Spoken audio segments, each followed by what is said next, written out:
কাঙ্গালির ঠাকুর পতিত পাবন, অত্যন্ত পতিত যিনি, পাষণ্ডী যিনি, যাদের পাপ কার্য লিখতে লিখতে স্বয়ং ধর্মরাজ যম পর্যন্ত বিস্মিত হয়েছিলেন কি শাস্তি প্রদান করা যায়। স্বয়ং চিত্রগুপ্ত পর্যন্ত ক্লান্ত হয়ে গিয়েছিলেন পাপের হিসাব লিপিবদ্ধ করতে করতে। এমন পতিত পাষণ্ডীকেও যিনি প্রাণী নাম এড়িয়ে হরিনাম দিয়ে হৃদয়কে সুদমন করেছেন। এজন্যই প্রেম ভক্তির মহাজন নরোত্তম দাস ঠাকুর বলেছেন, অবতারসার গোরা অবতার, সকল অবতারীর যিনি শিরোমণি তিনি হলেন আমার গৌরাঙ্গ সুন্দর।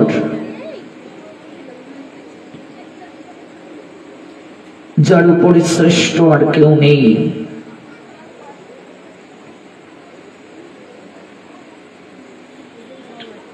প্রেমানন্দ আচার্য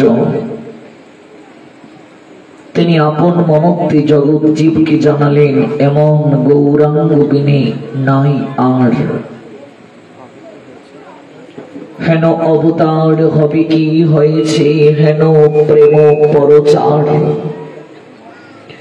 দুর্মতি অতি পতিত পাষণ্ডী গোরা, প্রাণী নাম মারিল কারি। হরিনাম দিয়া হৃদয় শুধিল, যাচি গিয়া ঘরে ঘরে। ব্রহ্মা আদি দেবতার দুর্লভ প্রেম ব্রজ প্রেম, সেই প্রেম পাত্র বিচার না করে যেচে যেচে সেদে সেদে জগৎ জীবকে দান করলেন। মহাজন জানিয়ে দিলেন, কে নেবে রে ব্রজ কিশোরীর প্রেম, গৌর ডাকে আয়। নদীর পার ভাঙ্গিল, ঢেউ উঠিল, লাগলো জীবের গায়ে। গৌর প্রেমটাই রাধা প্রেম। রাধা প্রেম গৌর প্রেম অভিন্ন। রাধা প্রেম ব্রহ্মাদি দেবতার দুর্লভ, কিন্তু সেই প্রেম একমাত্র কলিহত জীব খুব সহজে প্রাপ্ত হলো। এজন্যই মহাজনের ভাষায় ধন্য ধন্য কলিযুগ সর্বযুগ সার। যদিও কলিযুগ অত্যন্ত দুঃখের আকর, কলিযুগে পাঁচ ভাগের মাঝে এক চতুর্থাংশই অধর্ম, পাপে তাপে ক্লিষ্ট সবাই, ত্রিতাপ জ্বালায় জর্জরিত। এরপর কলিযুগ ধন্য হয়ে গেলেন একমাত্র আমার শ্রীমান মহাপ্রভুর জন্য। ধন্য ধন্য কলিযুগ সর্বযুগ সার। সকল যুগের সার বলছেন মহাজন। সার মানে কি? অমৃত। সার মানে কি? উত্তম। সর্বযুগ থেকে শ্রেষ্ঠ কলিযুগ। কলিগত জীবের এই জায়গাতেই সবচেয়ে পরম ভাগ্য গৌরাঙ্গ সুন্দরীর জন্য। সেই গৌর সুন্দর সর্বাগ্রী কলিগত জীবের নমনীয় বন্ধনীয়। সর্বাগ্রী তার চরণে প্রেমাঞ্জলি ভক্তি অঞ্জলি যদি কেউ না দেয়, ভাগবতে প্রবেশ করার তার কোনো অধিকার নেই। কারণ জগৎজীব ভাগবত জানতই না। রাধা গোবিন্দের যে অহৈতুকী লীলা যুগল ভজন কলিহত জীব জানত না। শ্রীমান মহাপ্রভু এবং পরবর্তীতে তার পদাঙ্ক অনুসরণকারী সরগোস্বামী পাদগণ সেই যুগল ভজন জগৎজীবকে জানালেন নরোত্তম দাস ঠাকুরের ভাষায়, এই ছয় গোসাই করি চরণ বন্ধন, যাহা হতে মিলে রে ভাই কৃষ্ণ প্রেমধন। নরোত্তম দাস ঠাকুর জানালেন, এই ছয় গোসাই যবে ব্রজে কইলা বাস, রাধা কৃষ্ণের নিত্য লীলা করিলা প্রকাশ। তার আগে কেউ জানত না। আজকে যে আমরা ধামে যাই, এই ধাম লুপ্ত হয়ে গিয়েছিল। শ্রীমন মহাপ্রভুই এই ধাম প্রকাশ করলেন, লুপ্ত তীর্থ উদ্ধার করলেন। তিনি স্বয়ং কৃষ্ণ, স্বয়ং পরমেশ্বর, এরপরও তিনি কৃষ্ণ থেকে শ্রেষ্ঠ, করুণার দিক থেকে শ্রেষ্ঠ। দুধকে যদি পাত্রে নিয়ে কেউ অগ্নিতে ফুটায় তাহলে দুধ ঘন হয়, দুধ ঘনীভূত হয়ে ক্ষীর হয়, স্বাদ বেড়ে যায় না কমে যায়? বেড়ে যায়। কৃষ্ণ প্রেমের ঘনীভূত রূপ হচ্ছে গৌরাঙ্গ।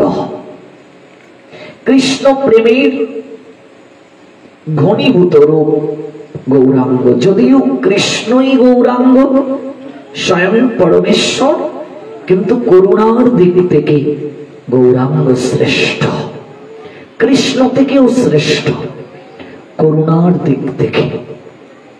আমরা দেখতে পাই দাপরে এক হাতে ভক্ত ভগবানকে ডেকেছিলেন, বস্ত্র প্রার্থনা করেছিলেন, লজ্জা নিবৃত্তির জন্য শরণাগত হয়েছিলেন দ্রৌপদী। ভগবান তাকে কৃপা করেননি। যখন দুহাত তুলে পূর্ণভাবে আত্মসমর্পণ করলেন, তখনই ভগবান অনন্ত আকারী বস্ত্রের মাঝে নিজেকে আবির্ভূত করে দ্রৌপদীর সম্ভ্রমকে রক্ষা করেছিলেন। অথচ সেই পরমেশ্বর ভগবান কৃষ্ণ কলিযুগে আবির্ভূত হয়েছে। ভক্ত ভগবানকে ডাকার পূর্বে, ভক্ত ভগবানের নৈকট্যে আত্মসমর্পণ করার পূর্বে স্বয়ং ভগবান দুটো হাত তুলে অপেক্ষা করছেন ভক্তের জন্য। ভক্ত ভগবানকে ডাকার আগে, ভক্ত ভগবানের নৈকট্যে যাওয়ার পূর্বে স্বয়ং ভগবান দুটো হাত তুলে অপেক্ষা করছেন। ওরে, আমি কতকাল ধরে তোদের জন্য চাতক পাখির নিয়ে অপেক্ষার প্রহর গুনছি, একবার তোরা আমার কাছে আয়। কুলি তুলি নেয়ার জন্য অনন্তকাল ধরে অনন্তময় প্রেম পুরুষোত্তম গৌরাঙ্গ সুন্দর হাত তুলে ডাকছেন, আমাদের অপেক্ষা করছেন। এখানেই তার শ্রেষ্ঠত্ব। তার চরণ বন্দনা না করে ভাগবতে প্রবেশের আমাদের অধিকার নেই। চৈতন্য চরিতামৃত বললেন, দুই ভাই হৃদয়ের খালি অন্ধকার, দুই ভাগবত শনি করান সাক্ষাৎকার। দুই ভাই গৌরাঙ্গ সুন্দর আর নিতাই সুন্দর, হৃদয়ের খালি অন্ধকার। এই হৃদয় প্রকোষ্ঠে যে অন্ধকার আছে,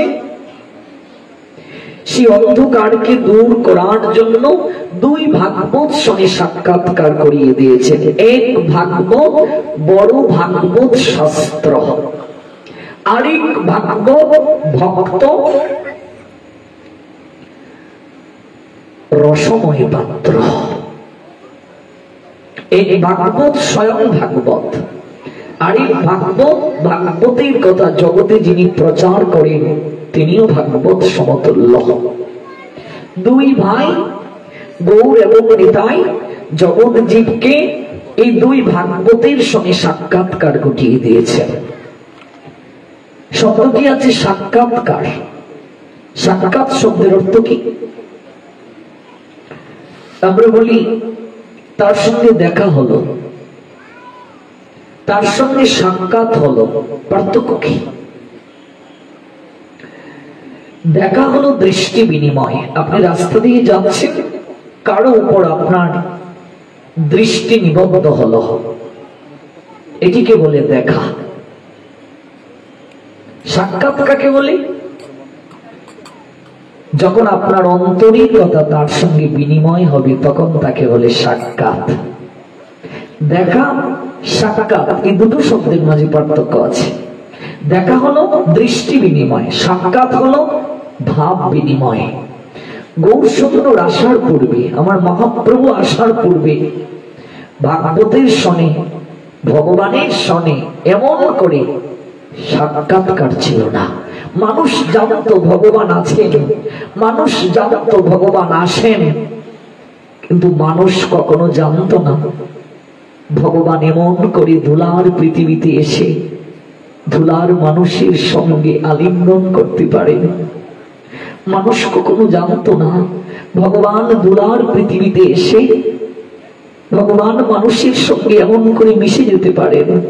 মানুষ কখনো জানতো না, মানুষ কখনো জানতো না একই কাতারে এমন করে বসা যায়।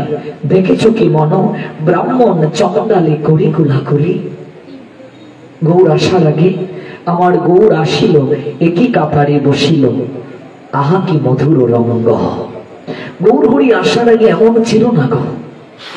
মানুষ জানতো ভগবান দূরের কেহ, কিন্তু গৌরাঙ্গ সুন্দর এসে জানালেন ভগবান তোমার দূরের কেহ নয়, ভগবান তোমার কাছের জন, ভগবান তোমার ঘরের জন। ভগবানকে কেবল মন্দিরে আসনের মাঝে বসিয়ে রাখলেই তিনি আনন্দ পান না। কেবল একটু ঘন্টা নেড়ে, তাকে একটু চাল গোলার ভোগ, তাকে একটু ফলমূল, তাকে একটু অন্ন ব্যঞ্জন আদি দিলেই তিনি আনন্দ পান না। ভগবান চান, গৌরসুন্দর জানালেন যশোদার মতো কেউ তাকে শাসন করুক, সকাদের মতো কেউ বলুক করে কানাই আমাদের একটু কাঁদি ছড়ি বৃন্দাবনটা ঘুরে বেড়ানা।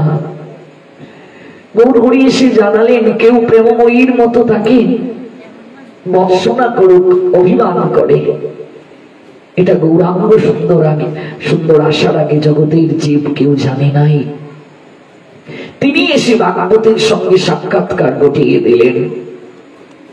এর আগে কৃষ্ণ পরমেশ্বর ভগবান, এটি প্রেমিক ভক্ত ছাড়া, তত্ত্বদ্রষ্টা ছাড়া আর কেউ জানত না। জগন্নাথ স্বয়ং কৃষ্ণ কেউ জানত না, গুটি কয়েকজন ছাড়া। গৌর হরি এসে জগৎ জীবের নৈকট্যে প্রচার করলেন। উড়িয়ার সঙ্গে গৌরিয়াদের মেল বন্ধন স্থাপন করিয়ে দিলেন, জগতে অস্পৃশ্যতা দূর করিয়ে দিলেন। গৌর হরি না আসলে সনাতনী হিন্দু খুঁজে পাওয়া যেত না। দলে দলে লোক উচ্চ বর্ণের নির্যাতনে ধর্মান্তরিত হতে শুরু করেছিল। এমনকি উচ্চ বর্ণের লোকেরা নিম্ন বর্ণের লোকদের ছায়া মারালেও তারা স্নান করত, ছাতা টাঙ্গিয়ে যাওয়া যেত না, জুতো চরণে পরিধান করে যাওয়া যেত না। চারিদিকে অস্পৃশ্যতা, চারিদিকে অনাচার, চারিদিকে অবিচার। গৌর হরি এসে সবাইকে একটা জায়গায় বসালেন, যেই ভজে সেই বড় অভক্তহীনচার, কৃষ্ণ ভজনে নাই জাতি কুলাদি বিচার। গৌর হরি এসে জগৎকে জানালেন ভজন যে করে সেই শ্রেষ্ঠ। সবাইকে একটি জায়গায় বসালেন, নতুবা সনাতনী হিন্দু খুঁজে পাওয়া যেত না। সেই গৌরকে সর্বাগ্রে যে ভজন করে না, সেই গৌরকে যে জানে না, তার মতো মূর্খ জগতে কে আছে গো? বেদ বিদ্যা শাস্ত্র গ্রন্থে খুবই পারঙ্গম, কিন্তু যেজন গৌরাঙ্গ ভজন করে না, যেজন গৌর চরণে আত্মনিবেদন করে না, জানিয়ে দিলেন মহাজন বৃতাকার অধ্যয়ন লোচন বিহীন জন, দর্পণে অন্ধে কিবা কাছে। চারিবেদ সরদর্শন করি যদি অধ্যয়ন, সে যদি গৌরাঙ্গ নাহি ভজে। বেদ বেদান্ত মুখস্থ করেছে, শাস্ত্র জ্ঞানে পারঙ্গম, কিন্তু গৌর জানে না, গৌরকে ভজন করে না। মহাজন বললেন বৃতাকার অধ্যয়ন, এই যে এত পড়াশোনা করেছে এগুলো সব বৃথা, বৃতাকার অধ্যয়ন, এই পড়াশোনা সকল কিছু ব্যর্থ। লোচন বিহীন জন, লোচন শব্দ চোখ, দর্পণে অন্ধে কিবা কাজে। ওমা, অন্ধের সামনে যদি কেউ দর্পণ তুলে ধরে, দর্পণ মানে জানো তো আয়না। আয়না যদি অন্ধের সামনে এমন করে রাখা হয়, সে তার প্রতিচ্ছবি দেখতে পারবে। দর্পণে অন্ধে কি বা কাজে। যে ব্যক্তি অন্ধ, তার সামনে দর্পণ দিলে হবেটা কি? বৃথাকার অধ্যয়ন। এই অধ্যয়ন, এত পড়াশোনা, সকল কিছু তার ব্যর্থ। লোচনবিহীন জন, তার চোখ নাই, চোখ থেকেও সে অন্ধ। আচ্ছা, যে ব্যক্তির চোখ আছে কিন্তু চোখে দেখতে পায় না, আর কোন ব্যক্তির চোখেই নেই, পার্থক্য আছে কি? কোন পার্থক্য নেই। চোখ থেকেও যে দেখতে পায় না, আর চোখ উঠিয়ে ফেলা হয়েছে, কি পার্থক্য আছে বলুন? লোচনবিহীন জন, দর্পণে অন্ধে কি বা কাজে। অন্ধ ব্যক্তির সামনে দর্পণ দিলে কি হবে গো? অথচ বেদ বিদ্যা দুই কিছুই না জানো তো, সে যদি গৌরাঙ্গ জানে সার, কিছু জানে না, কিন্তু জানে গৌর আমার। গৌরাঙ্গ জানে সার। পাণ্ডিত্য নেই, শাস্ত্র জ্ঞান নেই, বংশমর্যাদা নেই, কিছু নেই, রূপ নেই, গুণ নেই, কিন্তু সে জানে গৌর আমার। কলিযুগে সে জানে গৌর আমার। সে যদি গৌরাঙ্গ জানে সার, যদি জানে গৌর আমার একমাত্র সম্বল। মহাজন জানালেন নয়নানন্দ ভনে, সেই তো সকলই জানে, তার সব জানা হয়ে গেছে। সর্বসিদ্ধি করতলে তার। জগতে যত প্রকার সিদ্ধি আছে বাবা, সকল সিদ্ধি সেই ব্যক্তিটার করতলে, যে গৌর জানতে পেরেছে। নয়নানন্দ ভনে, সেই তো সকলই জানে, সর্বসিদ্ধি করতলে তার। সেই গৌরাঙ্গ সুন্দর আমাদের নয়ন পথের প্রতিক্ষণ। সেই কাঙ্গালের ঠাকুর গৌরাঙ্গ সুন্দর আমাদের অহিতুকি করুণা করুন। সেই পতিত পাবন গৌরাঙ্গ সুন্দর আমাদের ভাগবতীর অতি দান করুন, মতি দান করুন। তার অহিতুকি করুণাকে সম্বল করে, তার অহিতুকি কৃপামৃতে স্নাত হয়ে আমরা সমবেত হয়েছি বাংলাদেশের বরিশাল জেলার বাকেরগঞ্জ উপজেলা স্থিত কলসকাটি সার্বজনীন শ্রী শ্রী রাধা মাধব জিওর মন্দির প্রাঙ্গণে। এই কেন্দ্রীয় মন্দির প্রাঙ্গণে বহুদূর দূরান্ত থেকে আজকের এই অপ্রাকৃত যজ্ঞস্থানে যারা উপবেশন করেছেন, পরমেশ্বর ভগবান শ্রীকৃষ্ণের আবির্ভাব তিথি উপলক্ষে যে যজ্ঞ অনুষ্ঠান চলছে, এই যজ্ঞস্থানে উপবেশিত হয়ে যারা পরমেশ্বর ভগবান শ্রী গোবিন্দের চরণে আহুতি দিতে এসেছেন, প্রেমাঞ্জলি নিবেদন করতে এসেছেন, ভক্তি অঞ্জলি নিবেদন করতে এসেছেন, আপনাদের প্রত্যেকেরই রাতুল ও আতুল রাঙ্গা চরণে আমি অভাজন বৈষ্ণব জ্ঞানে ভক্তিপূর্ণ প্রণাম নিবেদন করছি। এই অভাজনকে আপনারা 7 দিন ব্যাপী আপনাদের এই যজ্ঞ অনুষ্ঠানে আহুতি প্রদান করার সুযোগ দান করেছেন। এজন্য আমি আয়োজনকারী ভক্তবৃন্দের প্রতি চিরকৃতজ্ঞতা জ্ঞাপন করছি। আয়োজনকারী ভক্তবৃন্দ জয় হোক, তাদেরই প্রয়াস উত্তর উত্তর শ্রীবৃদ্ধি প্রাপ্ত হোক। ধাপে ধাপে উন্নতির সিঁড়িবে জীবনে নতুন নতুন সফলতা বয়ে আনন্দ তারা। দেশ জাতি তথা সমাজ সমৃদ্ধ হোক তাদেরই কর্মতৎপরতায়, তাদেরই অহৈতুকী প্রয়াস আমাদের প্রত্যেকের চিত্তে কৃষ্ণ প্রেম ভক্তির বীজ বপন করুক। পরিচর্যার দ্বারা সেই বীজ অঙ্কুরিত হোক, পল্লবিত হোক, পুষ্পিত হোক। অতঃপর অভিনন্দন জ্ঞাপন করছি যারা ইন্টারনেটের কল্যাণে আমাদের সঙ্গে আছেন দেশ এবং দেশের বাহির থেকে, এবং পরবর্তীতে ইউটিউবের মাধ্যমে এই পুরো প্রোগ্রামটি যারা দেখবেন, দেশ দেশের বাহিরের সকল ভক্তবৃন্দকে এই কলসকাটি সার্বজনীন কেন্দ্রীয় শ্রী শ্রী রাধা মাধব মন্দির প্রাঙ্গণের ভক্তবৃন্দের পক্ষ থেকে প্রীতি প্রণতি নিবেদন করছি। এই বরিশাল বিভাগে বহুবার আমার আসার সুযোগ হয়েছে। আপনাদের এই বাকেরগঞ্জ উপজেলায় প্রথম আসা। বরিশালের লোক খুবই আতিথেয়তা পরায়ণ, খুব প্রেমিক ভক্ত। খুব ভক্তিপরায়ণ, এটার একটা সুনাম আছে সারা বাংলায়। এবং ভারতে কাকদ্বীপে আমার বহুবার যাওয়ার সুযোগ হয়েছে। কাকদ্বীপের প্রায় 95 ভাগ লোকই বরিশাল জেলার লোক, বরিশাল বিভাগের লোক। কাকদ্বীপে আমি বহুবার প্রবচনে গিয়েছি, সেখানে আমার হাজার হাজার হাজার ভক্ত, খুবই আন্তরিক পরায়ণ। তারা এই বরিশালেরই লোক, বরিশাল বিভাগের লোক। এবং আপনাদের একটা বিশেষ সুখ্যাতি আছে, বরিশালের মানুষ খুব সাধুগুরু বৈষ্ণবের প্রতি শ্রদ্ধা পরায়ণ, প্রেমিক ভক্ত। হৃদয়ে তাদের অহৈতুকী প্রেম আছে, নয়নে তাদের অশ্রু আছে গোবিন্দের জন্য, আছে গুরু বৈষ্ণবের জন্য।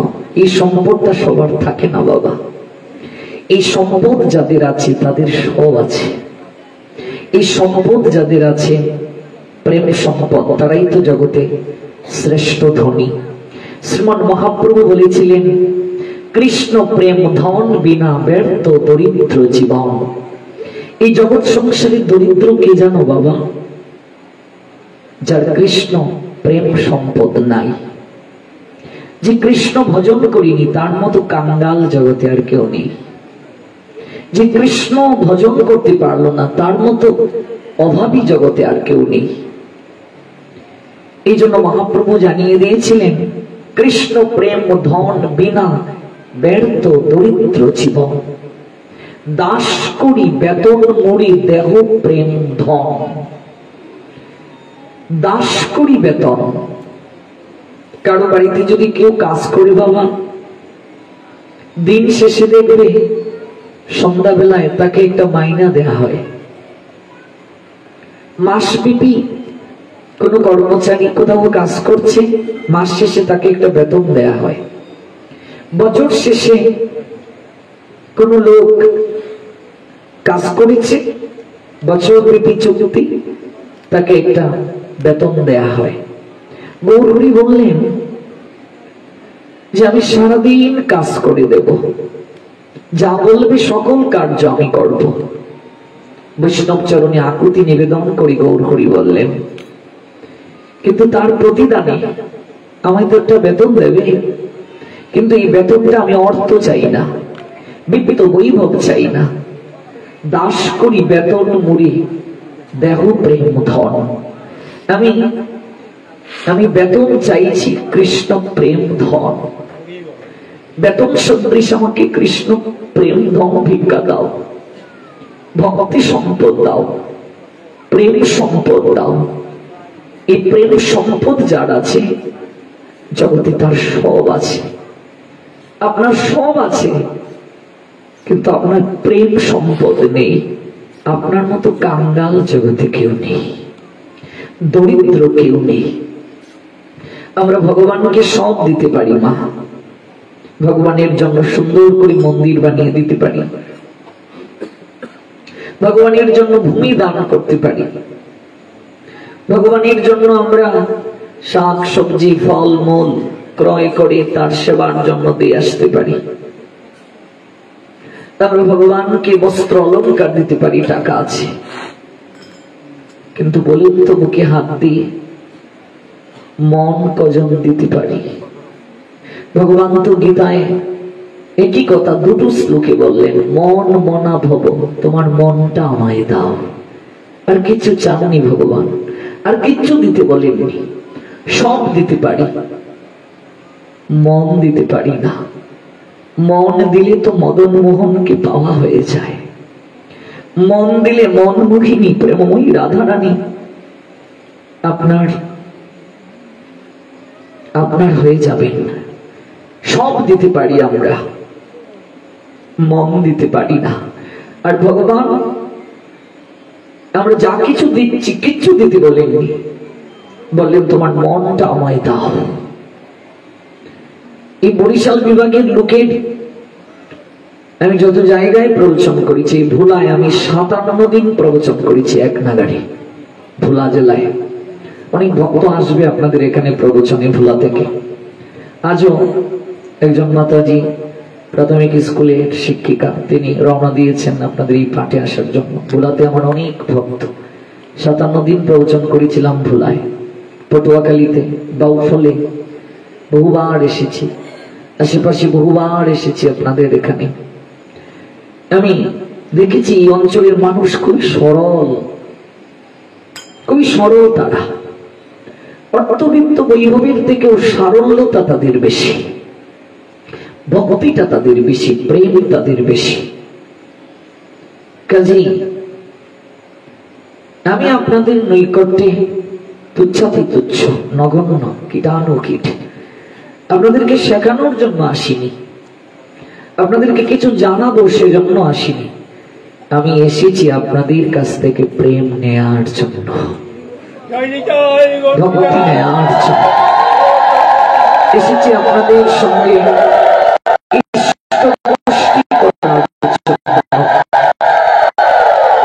ইষ্টগোষ্ঠী হল ভাব বিনিময়, অন্তরের কথা বিনিময়।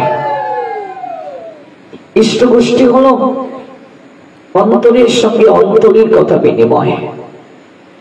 এই জায়গায় যারা বসেন সবাই যে শিক্ষা দেওয়ার জন্য আসেন তা কিন্তু নয়। হ্যাঁ, নিশ্চয়ই এখানে যিনি বসবেন তিনি আচার্য। আচার্য মানে শিক্ষক। এই বেশ আসনে সবার বসার অধিকার শাস্ত্র দেননি। বেশ আসনে যিনি বসবেন তিনি বেশ দেবীর প্রতিনিধি। কে বসেছিলেন? সুখদেব গোস্বামী পাদ। তো সুখদেব গোস্বামী পাদ যদি আসনটায় বসেন, আসনটার নাম তো সুখাসন হওয়ার কথা, আসনটার নাম কেন বেশ আসন হল?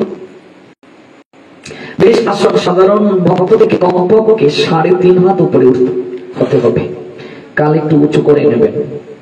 সাধারণ ভক্ত থেকে বেশ আসনের উচ্চতাটা কমপক্ষে 3.5 হাত হবে, 2.5 থেকে 3.5 হাত। তার পশ্চাতে কারণ আছে। বেশ আসনের সম লেভেলে কেউ বসতে পারবে না। যদি বসা হয় আসন অপরাধ হবে। বেশ আসনের পিছনে কেউ বসবে না। আমরা কি পিছনে বসার কোনো ব্যবস্থা রেখেছি? কেন রাখিনি? কেন? তত্ত্বটা কি? দেখুন, তত্ত্ব না জানলে কিছু হবে না। ভগবান বলছেন আমার লীলা কথা জানো, আমার জন্ম জানো, আমার কর্ম সম্বন্ধে জানো, কিন্তু এই জানাটা যেন তত্ত্বগত ভাবে হয়। জন্ম কর্ম চমে দিব্যম এবং ইয়াবেত্তি তত্ত্বত ত্যাগটা দেহম পুনর্জন্ম নইতি মামিতি সর্জুন। অর্জুন, আমার জন্ম কর্ম তত্ত্বগত ভাবে জানো। যদি তত্ত্বগত ভাবে না জানো তোমার আসা যাওয়া বারণ হবে না। আর যদি তত্ত্বগত ভাবে জানতে পারো তাহলে তোমার আসা যাওয়া বারণ হবে। One who knows the transcendental nature of my appearance and activities does not upon leaving this body take his birth again in this material world by eternal Lord Arjuna said Almighty Creator Krishna, Srimad Bhagavad Gita 4th chapter Gyan Yoga 9 verse. Oh my dear Arjuna, please listen attentive what I say. Whatever action a great man performs, common men follow, and whatever standards by exemplary acts all the world pursue. That causes the Almighty Creator Krishna said, Srimad Bhagavad Gita 4th chapter Gyan Yoga 9 verse. One who knows the transcendental nature of my appearance and activities does not upon leaving this body take his birth again in this material world by eternal Lord Arjuna said Almighty Creator Krishna, Srimad Bhagavad Gita 4th chapter Gyan Yoga 9 verse. আমার জন্ম, আমার কর্ম, আমার দিব্য লীলা এগুলো জানো তত্ত্বগত ভাবে। তত্ত্বটা কি? কেউ যদি আপনাকে জিজ্ঞেস করে বাবা আপনার বাড়ি কোথায়, আপনি বলবেন আমার বাড়ি কলসকাঠি। বরিশালের লোক সেটি চিনবে। আপনি সিলেটে গেলেন, আমাদের সিলেটে, জিজ্ঞেস করছেন আপনার বাড়ি কোথায়, তখন আপনি কলসকাঠি বলবেন না, বলবেন বরিশাল। কলসকাঠি অনেক চিনবে না। যেমন আমার বাড়ি সুনামগঞ্জ জেলায়। আমার বাড়ি কোথায় আপনি যখন জিজ্ঞেস করবেন আমি বলবো সিলেট।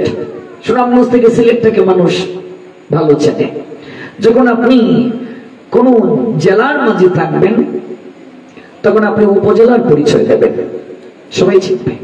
উপজেলার মাঝে থাকলে ইউনিয়নটাকে প্রাধান্য, ইউনিয়নের মাঝে গ্রামটা প্রাধান্য, গ্রামের মাঝে পাড়াটা প্রাধান্য, পাড়ার মাঝে বাড়িটা প্রাধান্য। বাহিরে যখন যাবেন তখন আপনার প্রাধান্য দেশ। যে আপনার বাড়ি কোথায়? কলসকাঠি। কলসকাঠি কোথায়? কুন্ডুপাড়া, সাপাড়া ইত্যাদি ইত্যাদি, যে কোনো একটা পাড়া। এটা কি? এটা হচ্ছে লীলা।